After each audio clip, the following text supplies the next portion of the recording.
Hello বন্ধুরা, আমরা চললাম নরওয়ে থেকে সুইডেন গাড়ি নিয়ে। আর আমাদের এই যে আমাদের গাড়ি আর আমাদের পিছনে এই যে আমাদের জাহাজ দাঁড়িয়ে আছে, এই জাহাজে করে আমরা নরওয়ের একটা পোর্ট সান্ডেফিওর্স থেকে স্ট্রমস্টাড যাব সুইডেন, 2.5 ঘন্টার যাত্রা। সো আমাদের এই গাড়ি নিয়ে আমরা প্রথমবার কোনো অন্য দেশে যাচ্ছি নরওয়ে থেকে। আর আমাদের এই গাড়িটা হাইব্রিড আর এই জাহাজটাও হাইব্রিড জাহাজ। চলুন দেখতে থাকুন। জাহাজের পার্কিংয়ে গাড়ি রেখে দেখি পার্কিং সেন্সরগুলো আবার বরফে জমে গেছে। সেগুলো পরিষ্কার করে যখন জাহাজের ওপরে উঠলাম তখন দেখি এটা একটা জাহাজ না একটা আস্ত বড় শপিং মল।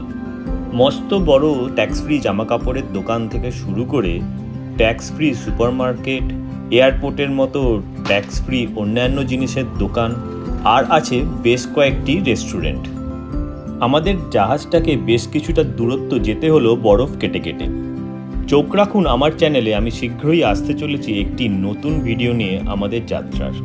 জাহাজের ভিতর ঘুরে ফিরে একটু খাওয়া দাওয়া করে কোথা দিয়ে এই 3 ঘন্টা কেটে গেল তা বুঝতেই পারলাম না। তাহলে দেখা হচ্ছে খুব তাড়াতাড়ি। ভালো থাকবেন, সুস্থ থাকবেন আর ঘুরতে থাকবেন। Bye bye.